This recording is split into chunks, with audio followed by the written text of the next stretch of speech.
कलाम साहब ने कहा है, एक मूर्ख जीनियस बन सकता है अगर वो ये समझता है कि वो एक मूर्ख है, और एक जीनियस मूर्ख बन सकता है अगर वो ये समझता है कि वो एक जीनियस है।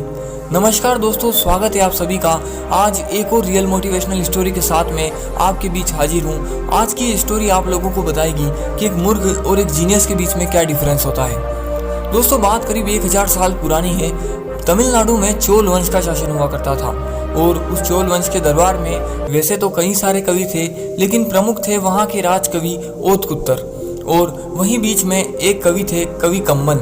दोस्तों, ओतकुत्तर की छवि बहुत प्रसिद्ध थी।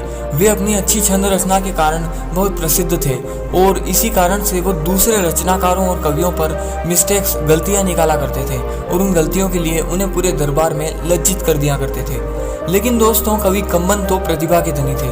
कई बार उन्होंने अपने ज्ञान से व्याकरण के परंपरावादी नियमों को भी बदल कर रख दिया, और कम्मन की इस बढ़ती प्रसिद्धि से ओतकुत्तर की छवि थोड़ी सी धीमी पड़ रही थी।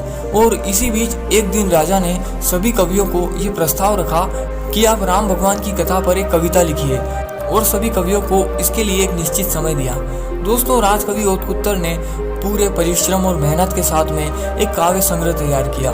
वहीं पर कवि कम्मन ने इस विषय पर ज्यादा ध्यान नहीं दिया और वे अपनी कविताएं ही करते रहे।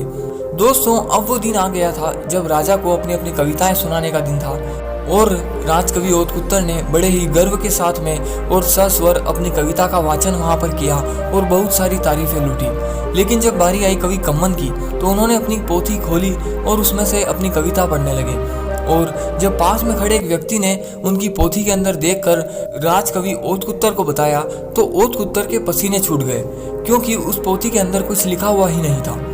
और कवि कम्मन बिना देखे एक अनूठी काव्य रचना का पाठ कर रहे थे।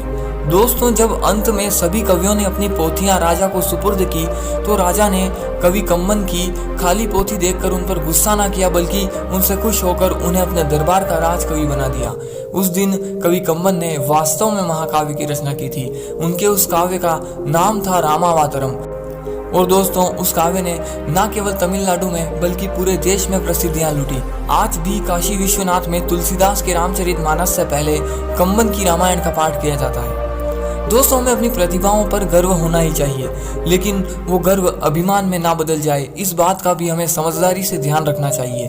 और दोस्तों, आज की इस कहानी से मैं आप लोगों को बस यही बताना चाहता था कि जीनियस और मूर्ख के बीच में बस इतनी सी समझदारी का ही अंतर होता है। दोस्तों, वीडियो आपको कैसी लगी, वीडियो को लाइक करना, चैनल को सब्सक्राइब करना मत भूलना।